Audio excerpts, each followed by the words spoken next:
Hello and welcome. You're with us here on Business Today. I'm Abha Bakaya. Here are the day's top business stories. Caution on Dalal Street ahead of the monetary policy tomorrow. Sensex down nearly 600 points, Nifty below 16,450. Realty, IT, capital goods, top losers. 10-year bond yield at highest level in more than 3 years ahead of RBI policy tomorrow indicates the financial markets are bracing for a rate hike. 60% of those polled by Business Today expect a 40 to 50 basis point hike.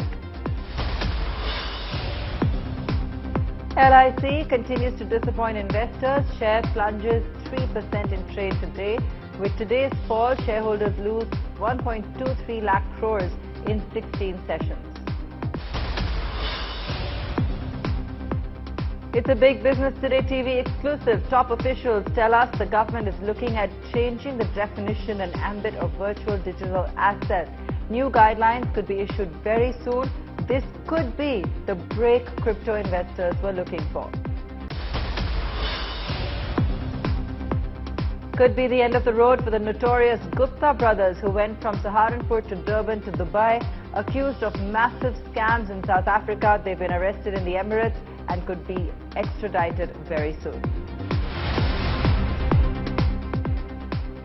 Benchmarks declined for the third straight day as investors booked profit a day ahead of the RBI's monetary policy outcome. Sensex fell 793 points intraday before closing 568 points lower at 55,107.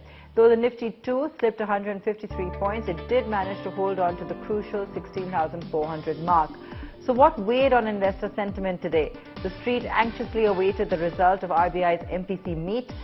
The RBI is likely to hike interest rates by another 40 to 50 basis points to rein in inflation.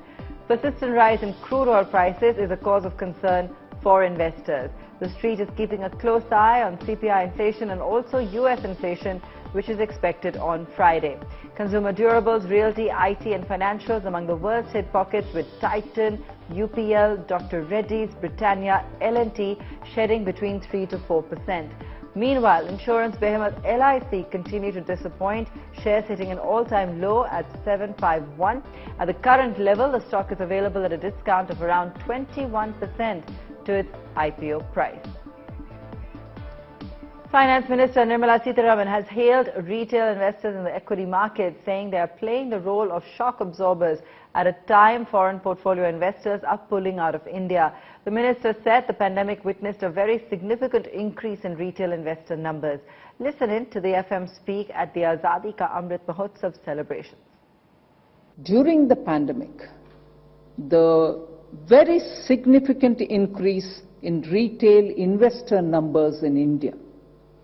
In fact, there are times when I've answered even in the parliament that if FPIs are going away and coming into the country as and when and giving us a feeling that funds are going out of India, retail investors in India have come in a big way that they seem to act like the shock observers.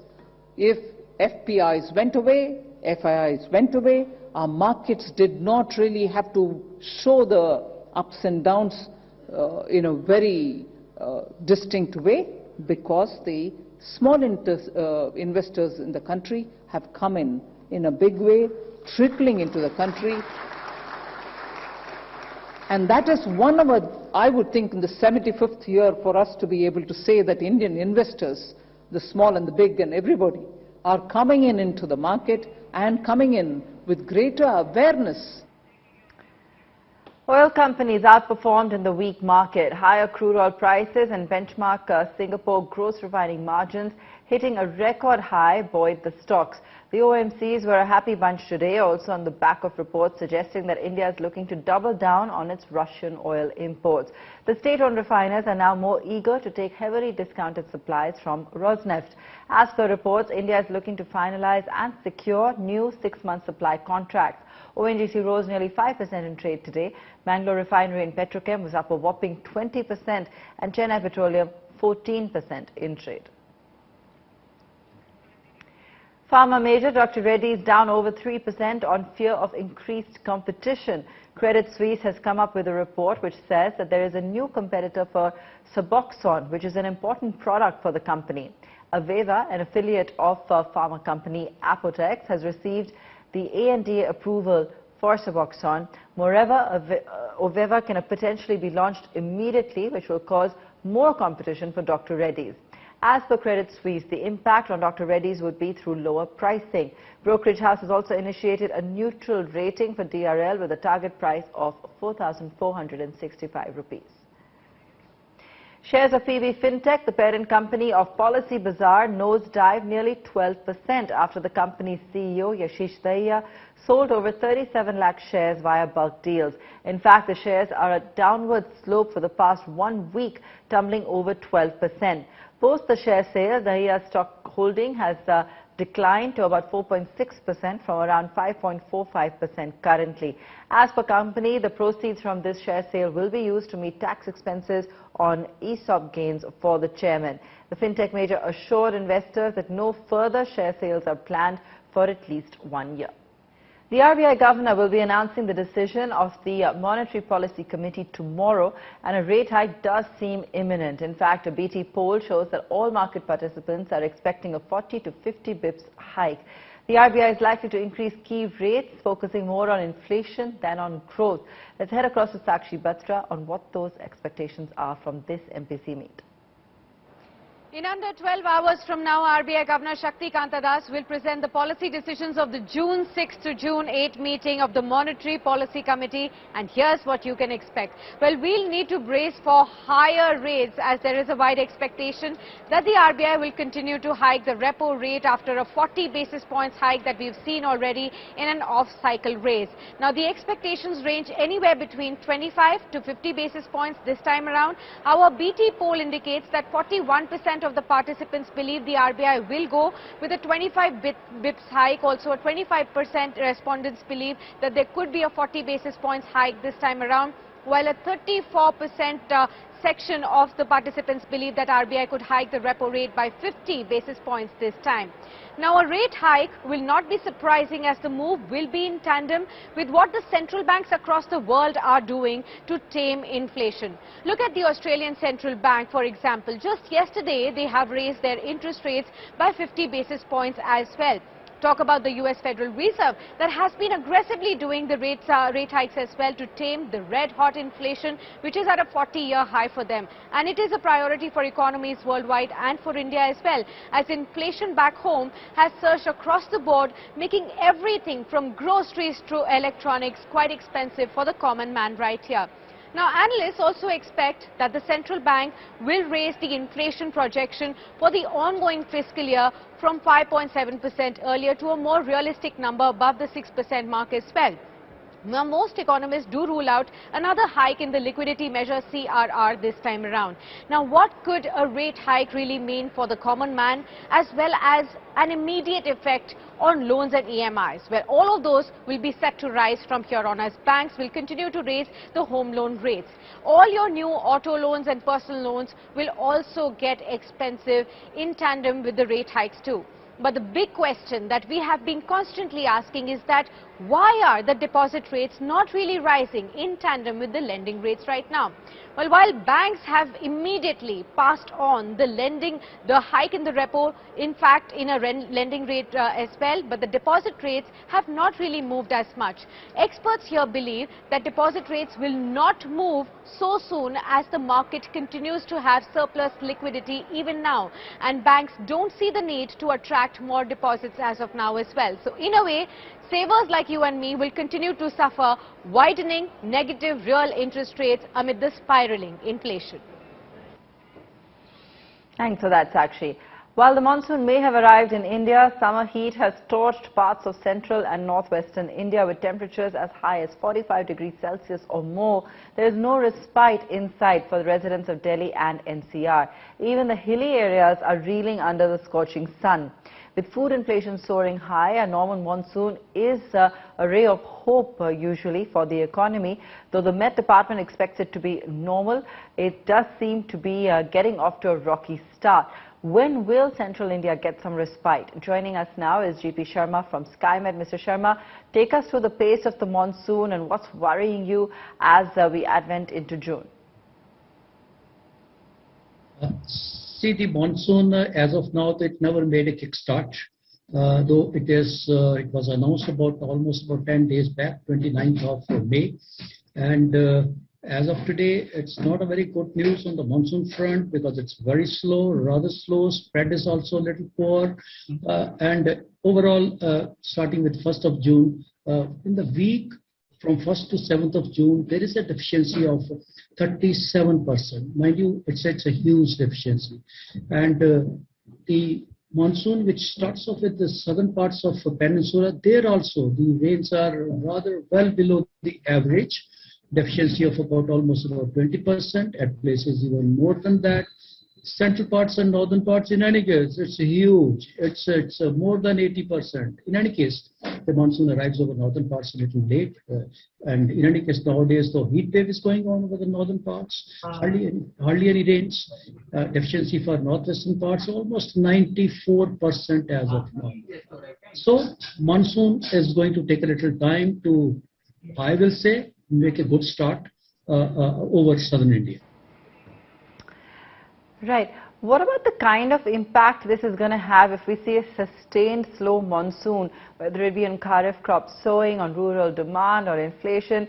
That's really what economists are worried about at this point of time, Mr. Sharma. Do you feel that the monsoon is going to take a hit? Because we were hoping to see, an overall, regular or per average monsoon this year. Is there any risk to that happening? See, the impact, when I say yes, because the monsoon rains will be delayed, and particularly, as I mentioned, over those areas where they need the most, the rain-fed areas, the poor monsoon rains, that's a parts of central India, even parts of Gujarat also, Madhya Pradesh, Gujarat, Maharashtra, adjoining parts of even Telangana, Chhattisgarh. This is the core monsoon belt, which depends largely on the rains. Obviously, when the rains are not there, these areas are definitely going to suffer. But then, our advice will be they should hold on to the sowing operations as of now. Delay in sowing, as well as either they delay the sowing or change of crop. There are always crops which need a little less amount of water. The cycle also is short. We can change over to that. Overall, if you talk about the season, it may not get impacted. The rains, they come late, still the season perform. It's just 4-month-long season from June to September. Overall, we still feel that it's going to end possibly in a normal monsoon, but the distribution initially in the first half of June, particularly, it's going to be disastrous. It is nowhere going to be to the liking of the farming community. Subsequently, I think after about 15th, or particularly I will say after 20th of June, there will be pickup. And that is the time when possibly all these operations which we mentioned, farming operations and agricultural operations, they can be carried out at that point, which means it's a delay of about 2 weeks or more. Yes. The law has finally caught up with the notorious Gupta brothers of South Africa, with 2 of the 3 brothers being arrested in Dubai. So who are these infamous Gupta brothers? What crimes are they accused of committing? What explains their fall from a time when they had the clout to commandeer a South African military airbase to receive their guests for a wedding, to now becoming fugitives? Here's the story of the Guptas of Johannesburg and the end of their Dubai dreams.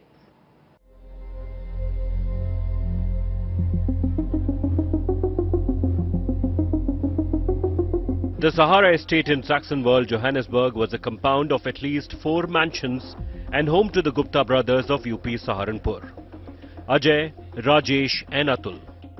All was fine till 2018 when they left South Africa for Dubai after their over 2-decade-long spectacular run ran into trouble. Their aura was pierced when the brothers were accused of breaching South Africa's national security by getting a chartered Jet Airways flight to land at the Waterkloof Air Force Base on April 30th, 2013. Instead of official guests, a commission of inquiry later found the plane contained 200 guests from India for a wedding in the family. A public uproar forced the family to issue an apology.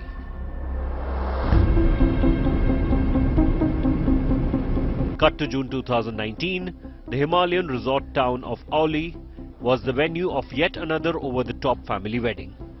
The sons of two of the three Gupta brothers got married at an altitude of 9,500 feet. Notorious for leaving a political mess in their wake in South Africa, the Gupta brothers left a mess here too, and were later fined for littering when 22 tons of garbage was reportedly left behind. For the past 4 years, the Gupta brothers have been living the life of moneyed fugitives in Dubai, despite Interpol issuing red notices against them and the US and the UK declaring them persona non grata. The tide turned against them last year when South Africa signed an extradition treaty with the UAE, setting the stage for the eventual arrest of Rajesh and Atul, while the third brother Ajay remains free. The three brothers migrated to South Africa in 1993 from Saharanpur, starting off by setting up a company called Sahara Computers. The brothers slowly expanded their business into various sectors, including mining, air travel, energy, technology and media. In 2016, Atul Gupta was listed as the 7th richest South African with a personal wealth valued at over $700 million. A judicial inquiry into state graft spanning more than 3 years detailed the close relation between the brothers and President Zuma. Zuma's son was a director of Sahara Computers and was involved in the family's other companies. Zuma's third wife, Bongi Gema, and one of his daughters had also been employees of the Guptas. The Gupta family is also alleged to have lobbied against ministers who meddled with the family's business interests and got them sacked. The inquiry found that at least 500 billion rand and $32 billion was stolen during Zuma's 9-year rule. The Gupta brothers and Zuma have always denied the allegations. The arrest has led to fresh news reports of the close family links of the Guptas with the new promoter of Jet Airways, Murari Jalan. And while Jet Airways may soon take to the air again, the Guptas have had a hard landing. Bureau Report, Business Today Television. Joining us on the show, Rajesh Sundaram, consultant Business Today TV, and Erin Marisa Bates, a journalist, Business Day South Africa. Thank you both for being with us. Erin, a big development for South Africa, isn't it, with the Gupta brothers? They ran away in 2018, had refused to appear before South African courts or agencies. Quite right. They were very dramatic events after former President Jacob Zuma stepped down on the eve of Valentine's Day, February the 14th, 2018. The Gupta's luxury family estate in Saxonwold, a very high-end neighborhood in Johannesburg, was swooped upon by authorities.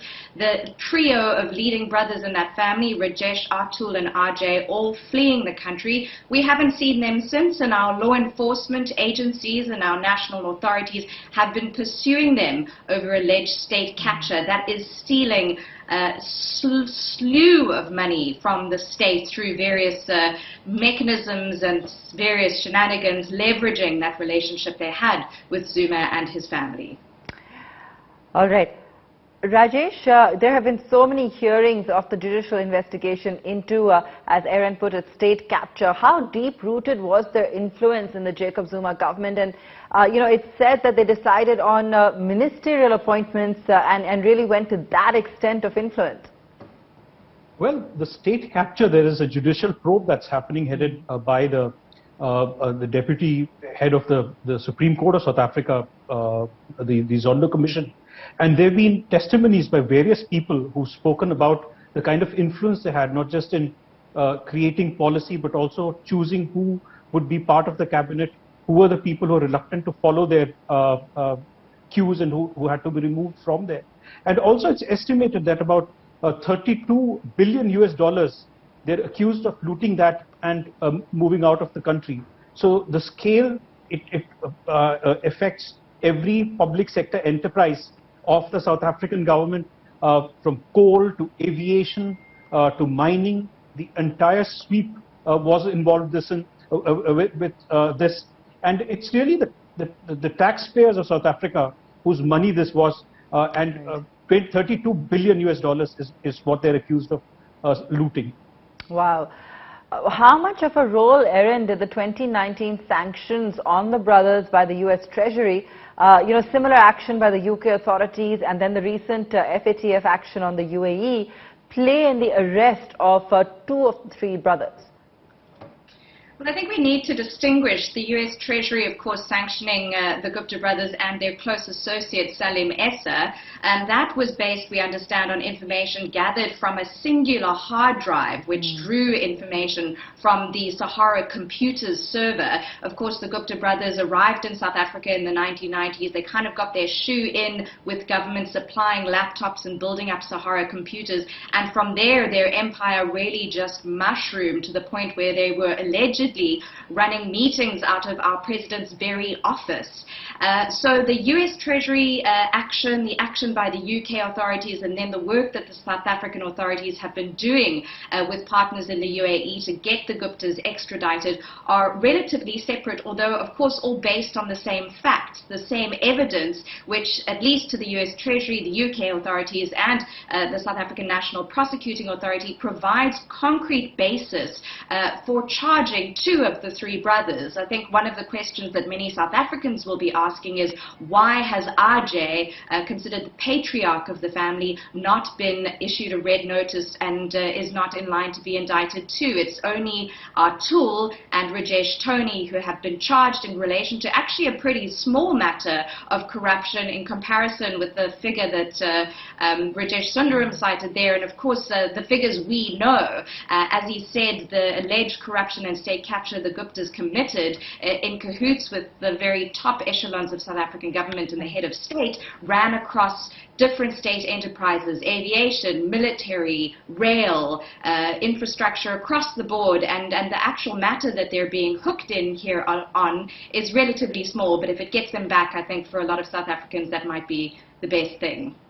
Okay, we're almost out of time, but I just want to get a quick take from both of you on whether or not the authorities actually know where this money is invested by the Gupta brothers. The authorities in South Africa, are they hopeful that that will be returned to South Africa? Erin? I think hopeful, yes. As for the plausibility of accruing all of the stolen loot, I think that's almost impossible. Some of the financial laundering processes and financial flows have been traced with the help of bank records, but there's plenty that's ferreted away in places I'm sure we'll never see or catch. But if we can get some of the billions back into the fiscus and back into building the country and providing services to the people on the ground, it will have been worth all of this time and effort and the many years of struggle which have been involved and are undoubtedly going to continue. Well, the downfall of yet another business empire. Erin, Rajesh, thank you both so much for joining us today. Finally, there could be some more clarity on the government's outlook towards crypto or virtual digital assets. Government officials have told Business Today TV that fresh guidelines could be issued by the beginning of next month. For this, the government is reportedly considering modifications to the definition and ambit of these virtual digital assets. The big question, of course, is whether the government will change the draconian tax rules controlling the trade. For more information on this, we're joined by my colleague Karishma Sudani. Karishma, take us through all the latest. Well, right, you can expect some changes in the definition of virtual digital assets. In fact, these clarifications could be released around 16th or 17th of June as per sources from Finance Ministry. Government may exclude certain products from the definition of virtual digital assets that they had specified in Union Budget 2022. In fact, we are being told that points that are earned from credit card could be given a waiver from taxation under VDs. As per 1% TDS, as per my sources, there's no such change that could be expected with that, though the industry has written multiple requests to government to remove 1% TDS on cryptocurrency. And that's why we leave it on the show tonight. Thanks so much for watching.